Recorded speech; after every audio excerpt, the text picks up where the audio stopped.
doing what's best for me and what's right for me. And I've been doing this for a little minute now, since I was 7 years old. This is the first camp I can, enjoy myself and be back. My headspace that I'm in now is way better than what I was before, and that's the only thing that mattered to me. Calvin believed in me. Calvin believed in me no matter what. That's what was the important piece of me staying focused, and I know I have somebody that's counting on me.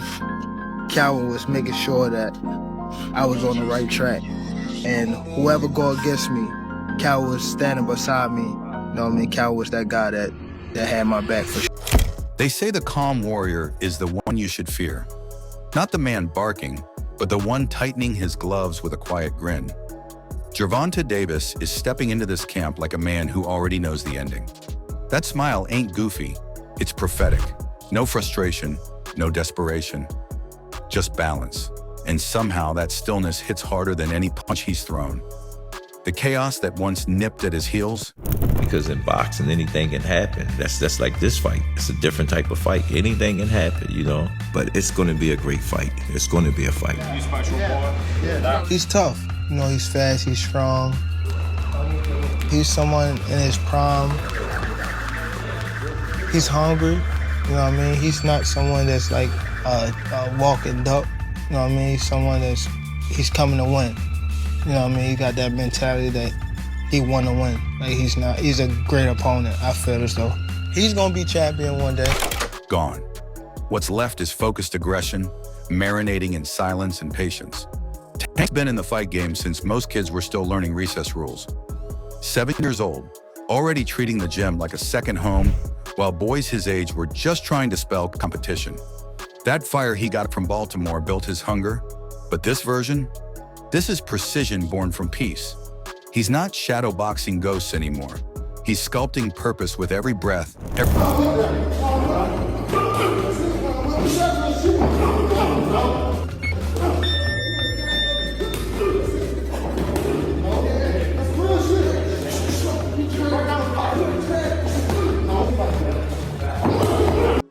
And don't get it twisted. Joy didn't soften him, it sharpened him. A relaxed Gervonta Davis is like deep, still ocean water, quiet until the wave hits and wrecks everything.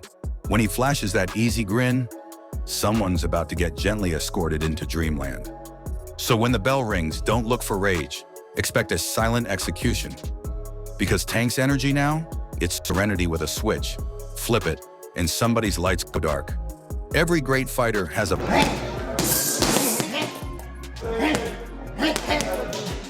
I'm already a legend from where I came from or what I've done. Like,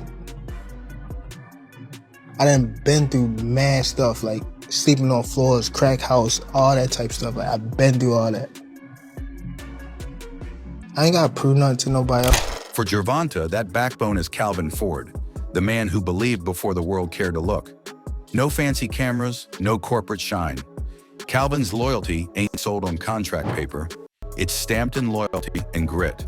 While others tried to polish Tank into something else, Calvin kept him grounded, kept him real, kept him human. He's not just a coach, he's a guardian. The voice that pulls Tank back when the world pushes him too far. He doesn't coach for clout, he coaches for legacy. Not the highlight reel type, the kind carved slow through discipline and heart. One whisper from Calvin. Really that crazy? Yes, yes. But you have to understand, what you have to understand is it's 135 pound crazy. So he can whack at 135 pounds, he can whack like he's a middleweight. That power that he carries for the weight class he's in is... Stay sharp, and Tank's whole aura shifts. That bond isn't business. It's blood without the biology. In boxing, there are punchers, there are champions. Then there's Tank Davis. Two words that hit like a code built for destruction. When he fires, crowds don't roar, they brace. His punches don't land, they erupt. For him, sparring is... I don't know about, or maybe y'all do. I'm gonna just say it. Tank is a master at range and distance. Oh, But a lot of fighters, they establish the range and the distance with the jab and with combinations and things like that. He just feel it. Dude, it was amazing. That's why I love watching him, bro. I love watching him for that reason. Yeah, because you can see him thinking. Ooh. It's a live fire drill. And right now, he's peaceful, which means somebody's about to learn why silence is the most dangerous sound in the ring. His knockouts don't just stop fights. They shut down every opinion in the building. When Tank lands, men don't fall, they reboot like someone yanked the power cord out their brain. It's not chaos, it's geometry. He ain't swinging like a madman. He's solving equations in real time. But this kid is no game. I said he sizes you up. I said you don't understand. Tank be calculating as he go. Computer.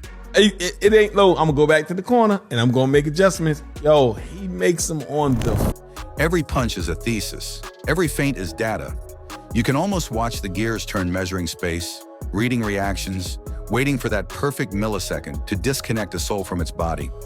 They call boxing the sweet science, but Gervonta's over here writing an entirely new chapter. Those gloves, they're not weapons, they're instruments. And the ring, that's his gallery. And every KO is another masterpiece framed in sweat and shock. He's not training to scrape out a win, he's preparing to delete his opponent from everyone's memory. This camp doesn't feel like practice. It feels like the montage before the final battle. He's bringing in dudes built like defensive ends and turning them into extras. No noise, no bragging, no flexing, just grind, grit, and psychological warfare behind closed doors. His circle?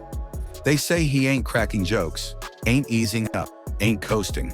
He's in surgical mode, cold focus, discipline carved into every rep. He doesn't celebrate victories anymore because winning isn't the destination. It's just checkpoint after I checkpoint. think you've done a hard boxing training session and you've got another one the next day because fighters train like once, twice, even 3 times a day. You're going to recover faster. If you recover faster, what happens? You perform better on the next session. So let's just say an average boxer is progressing like this because they're not recovering properly. Jake Paul is recovering and progressing like this. We've seen how fast he has progressed, whether you like him. When legends like Sean Porter talk about Tank's power like it's urban folklore, you should lean in. His shots don't land. They explode in tight quarters, like an M80 inside a mailbox. And strength is just his first weapon. The real nightmare? His brain. Tank doesn't brawl, he analyzes. He doesn't swarm, he studies. While other fighters throw combos hoping one finds a home, Tank is stripping your software in real time. Footwork, rhythm, habits downloaded, dissected, weaponized. His jab isn't a feeler, it's a probe. His patience isn't passive, it's a countdown. When he pauses, he's not resting, he's calibrating. And once the code is cracked, your consciousness clock starts ticking. And yeah, when old school warriors like Bernard Hopkins talk about Tank like he's the chosen one, it's not nostalgia, it's doctrine. To him, boxing isn't a trend or a live stream, it's sacred violence wrapped in discipline. It's earned in sweat, not shouted in comments. 2 worlds, 2 philosophies, 1 ring, and only one truth can walk out. No, but here's the flip side. Where Bernard Hopkins sees blasphemy, Jake Paul sees a blank check. Hopkins is guarding the temple. Jake, he's selling tickets to the crowd outside. And crazy as it sounds, they're both right. Because without Jake's chaos, half the planet wouldn't even remember boxing exists on weekends. Jake isn't just chasing attention anymore. He's grown past the fireworks. He's plotting generational moves. And that's dangerous because when tunnel vision meets purpose, you don't get hype, you get inevitability. He's not hunting just another headline or strap. He's hunting permanence. He wants to carve a blueprint deep enough that the next kid with doubt in his chest and grit in his veins can follow it. To prove that hardship can be fuel and pain can be alchemy. That's not legacy, that's immortality stitched into 10 ounces of leather. So let's call it what it is. This isn't a fight night, this is a collision of planets. On one side, Gervonta Tank Davis, the disciplined executioner. The quiet storm, Baltimore's relentless businessman in boxing gloves. On the other side, Jake Paul, the unapologetic rule breaker. The polished troublemaker with Wi-Fi powered ambition. Craft versus spectacle. Tradition versus disruption. Legacy versus algorithm. This isn't just about whose hand gets lifted, it's about what survives the shockwave, old school honor or new age rebellion. Maybe Tank proves the code still belongs to the purists. Or maybe Jake detonates the entire system with one clean punch and forces the sport to evolve. Either way, history's about to get chin-checked, and every single one of us has ringside seats.